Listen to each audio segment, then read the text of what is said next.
Tervist, mina olen Illar Kohv Viinaavalt ja kuna 1. mail õhtu saabus selline kurb uudis, et sõumees, onu Bella, kelle sünnijärgne nimi oli Igor Maksimov, hiljem Igor Maasik, on surnud. Ja seoses sellega mul tekkis mõte, et teeks siis kokkuvõtte sellest, et 20 aastat tundsin ka mina onu Bellat, ühesõnaga, et kuidas tutvus alguse sai ja milline koostöö meil on olnud. Alustaksin siis sellega, et kusagil augusti lõpus, aastal siis 1998, õhtupoolikul sõitis onu Bella esimest korda Viinaavale mulle külla. Ja tuli mulle ettepanekut tegema, et ma hakkaksin talle kirjutama Tartu raadiosse, oli niisugune saade laupäeviti nagu Faasinihe, et sinna teeks Illar Kohvi rubriigi uudised Viinaavalt ja midagi taolist, ühesõnaga, et signatuuriks valis Anne Veskilt, vist oli Jätkevõtmed väljapoole ja siis Maie Parikult mingi lugu, nii et niisugune 2 tükki kokku pandud, ühesõnaga. Ja no miks mitte, et ma olin siis nõus ja onu Bella niisugune lahke mees ka, kes kohe siis oli nõus ümbrikud, margid ja siis kirjapaberid kõik mulle kinni maksma ja tegime niisuguse kokkuleppe ka, et kuna mina Tartu raadiot see Viinaaval ei kuule, et siis tema salvestab kasseti peale need minu rubriigi lood ja siis kas toob mulle koju, kui ta mu külla tuleb, või siis saadab Eesti Postiga mulle koju, nii et nagu need kõik mul alles ka ja siis kirjarubriik kestis 2 aastat või isegi rohkem natukene, nii et ja esimene kord, kui onu Bella mul külas käis, siis ta tõi mulle pudeli sellist Kadarka veini,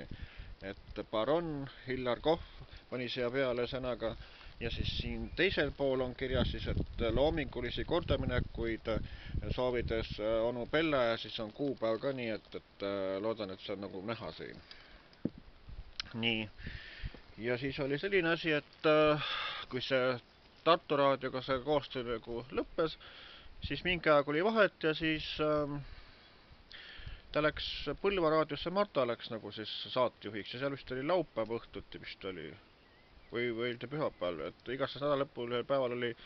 seal saade mingi Fox Humana või midagi taolist oli ta saate pealkiri.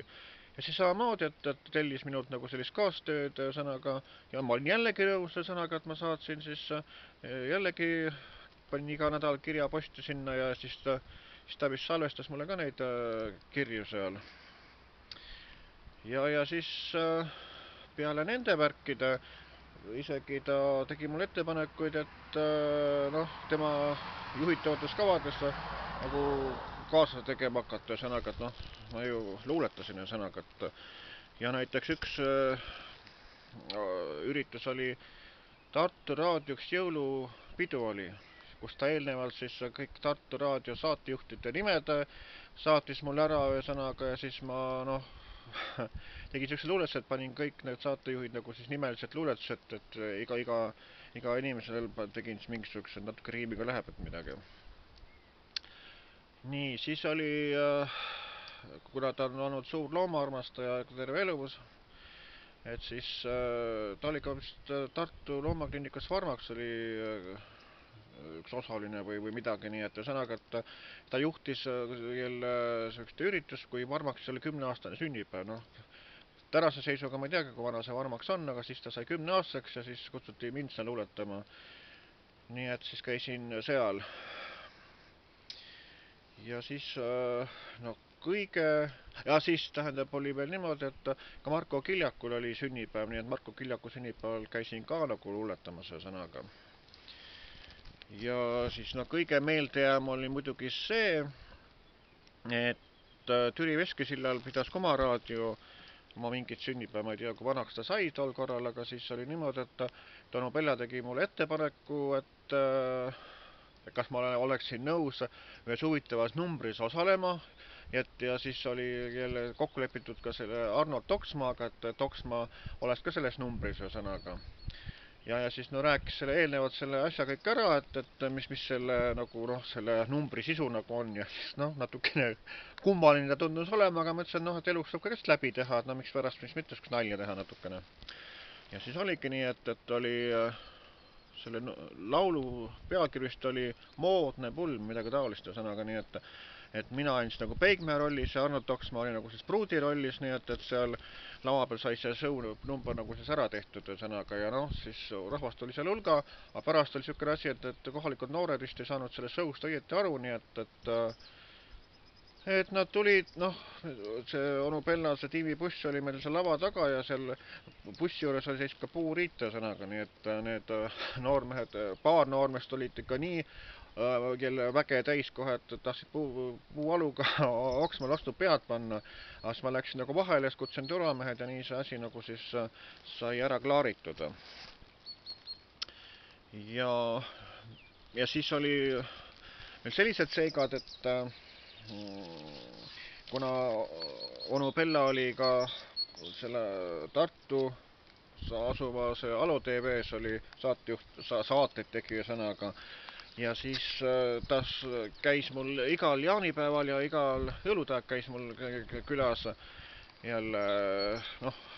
erinevate naisterahvastega ühesõnaga. Et ma ei hakka parem neid nimesid nimetama, siis pärast on muidu jälle kellelgi viga, et ei taha, et ära mainitakse, et las saab siis olla. Ja siis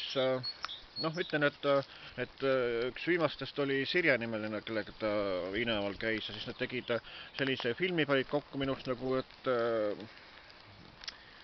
pööripäevad Viinaval, nii et igal jaanipäeval ja siis iga jõulutäeks siis jälle tegi Sirje nagu siis filmise sõnaga ja siis onu Pella nagu siis näitas kõik ette, mismoodi teha tuleb, nii nagu tema tahtis, et mina tegin kohe paugu pealt tegin luuletuse ühesõnaga, et vihm hakkab sadama ka veel, nii et saagi siin teeb märjaks. Luuletuse ja siis kohe nii, et onu Pella siis nagu ütles, et mismoodi tuleks nagu siis olla, et noh, näiteks luuletust lugeda peldiku juures sõnaga ja siis näiteks toas kapist, et kui sa laulad seda Majakene mere ääres, et tule nagu kapist välja, et tule sihukese uinumas olekusse sõnaga, noh, tema arvates oli see nagu äge, noh. Et kuidagi imelik ta tundus, aga noh, kui inimene, kui ta tahtis nii-öelda lavastaja rollis olla, et no miks siis mitte, et ja siis ma siinkohal nagu näiteks ka seda plaati või noh, seda DVD-d, et pööripäevad Viinaval, nüüd kukkus maha veel isegi.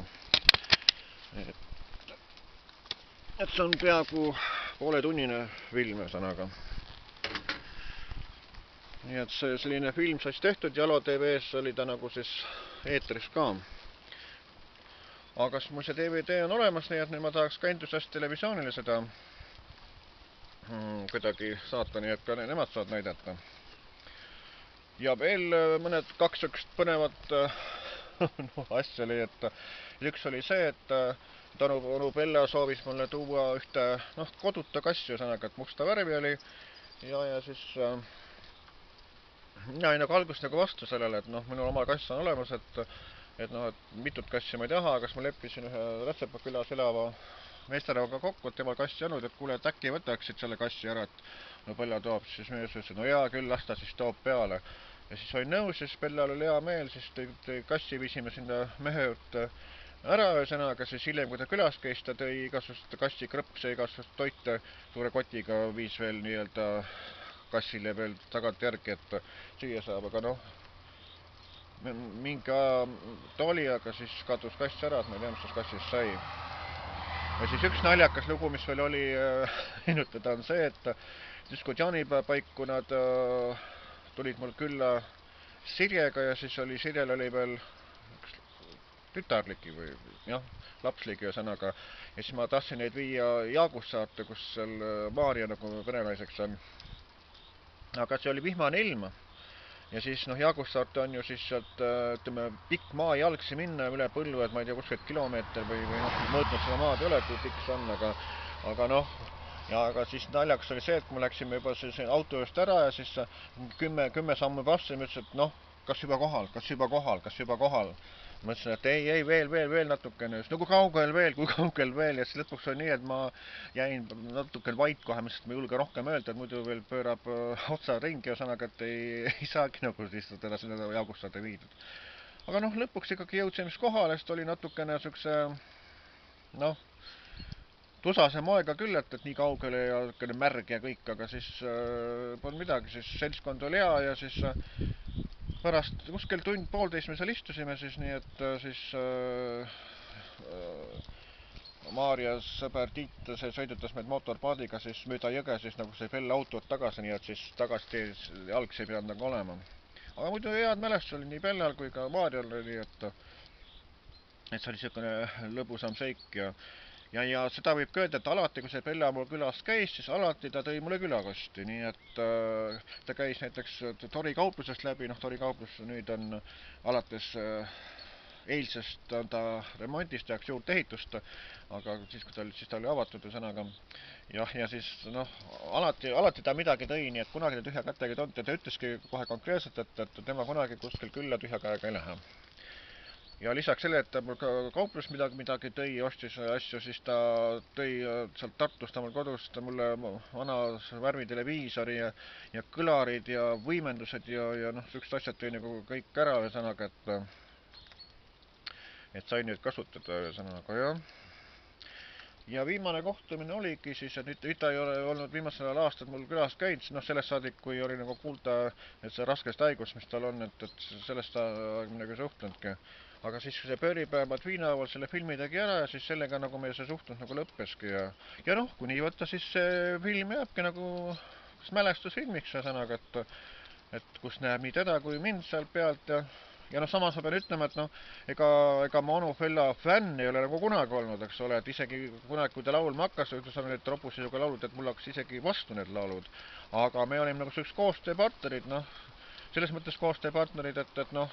jälle mina tema nendes programmides, nagu ma eelnevalt ütlesin, et käisin nagu luuletamas ühesõnaga ja tema raadiosaadetel tegin sellist rubriigi kirju, et luuletused ja viina uudised ja need, et noh, kui tema leidis, et need on huvitavad, et siis miks ka mitte. Nii et 1998 sõprus alguse sai ja siis noh, nüüd on siis aasta 2018 ja 20 aastat sai täis, nii et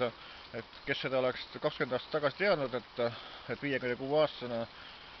läheb onu Pella meil sinna üles piiri peale, aga lehvitame talle sinna, et olgu tal siis seal lõbus ja hea olla, et puhka rahus, onu Pella, nii ütlen mina Illar Kohvinavalt.